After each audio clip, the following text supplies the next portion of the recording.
welcome back to the Feminine Upgrade. If you're new here, don't forget to hit that like button, comment, and subscribe.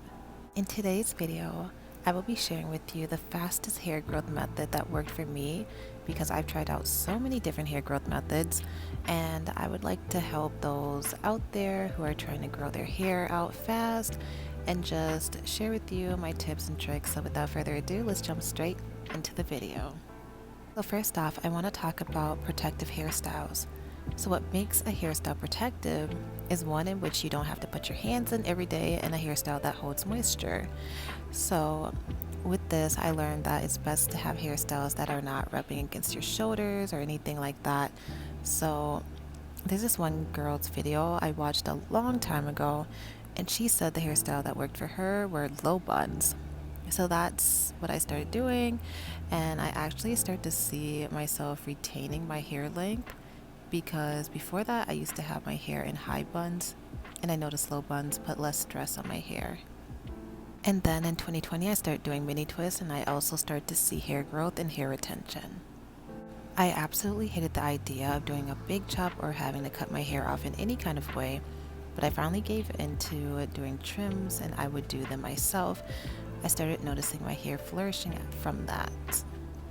So now I want to talk about methods that I tried. So the first method that I tried was, and this won't be in any order of the methods I tried, I just want to tell you my experience with each method.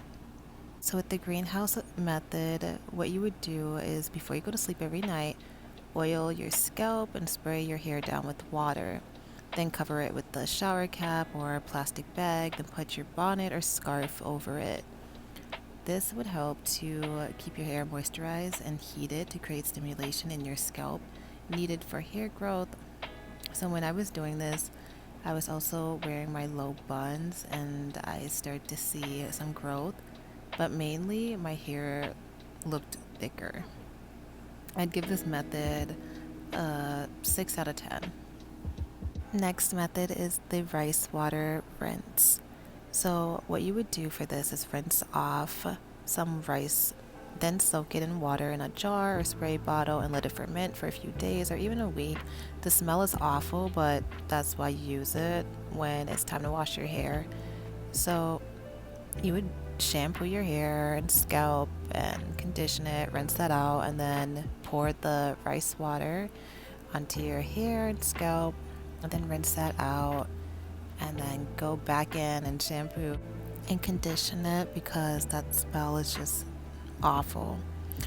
And I feel like this method became popular after people found out that it's what women in Asia do for their hair, and of course they show the women in Asia with the very long beautiful hair, but something that people don't keep in mind is diet, and that a lot of this has to do with, well, their genetics, but also what they put into their body.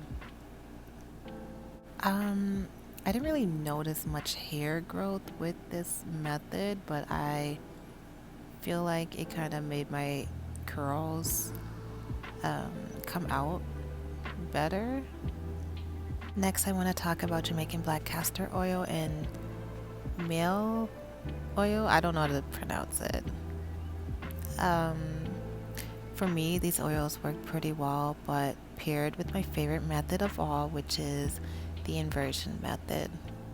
After I started doing the inversion method and using Jamaican black castor oil together, I saw wild hair growth.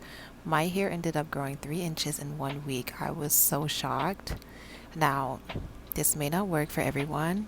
You may not see it that fast, but just stay consistent. So for this method, you're supposed to oil your scalp, give yourself a nice scalp massage, then flip your head upside down for 4 minutes every day for a week, but only do this 1 week out of every month. It's very easy and effective. I do want to talk about scalp massages and how beneficial they are. So I saw a study on male pattern baldness and how some men were able to grow their hair back just by massaging their scalp. As for hair products, I feel like you should experiment and see what works for you, as everybody has different scalps and hair. So what one person might use may be too much for another person. to have on their hair, which can create cloggage and breakage. And then what might be just right for somebody else might be too little for other people. So you might use a product and it's very moisturizing for you, and then for somebody else it's too moisturizing for them or not moisturizing enough.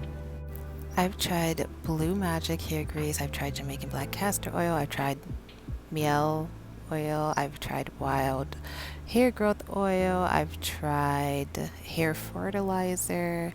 You just have to see what works for you. Scalp health is very important.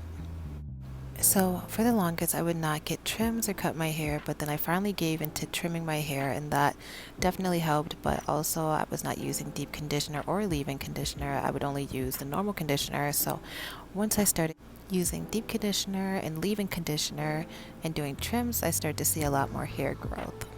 So something I feel like not a lot of people talk about is how heat plays such a part in the health of your hair and the strength of your hair. So if you can leave the hair straighteners and hair dryers alone, unless you have a hair dryer with settings on it where you can choose the cool option, I feel like not using heat on your hair will help it so much. And so with that being said, wearing hats when you're out in the sun will also help, because if we have to put sunscreen on our skin to protect our skin from the heat, then we should definitely be doing something to help protect our hair. And lastly, if you're suffering from flakes or dandruff, you should use a dandruff shampoo. And then once you're done washing your hair and it's time to get out of the shower, while your scalp is still damp, I recommend putting grease on your scalp, as that will definitely help you with your dandruff and you may not see as much. Also, using black tea on your scalp. Yes, black tea. Soak the tea bag in some water and get that ready for when it's time to wash your hair, and just pour it on your scalp like you would do with rice water. And black tea will help you with if you're suffering from breakage or shedding, and it will help to reduce that. So that's all I have for this video. I hope you found these tips helpful. Thanks so much for watching, and I will see you in another video.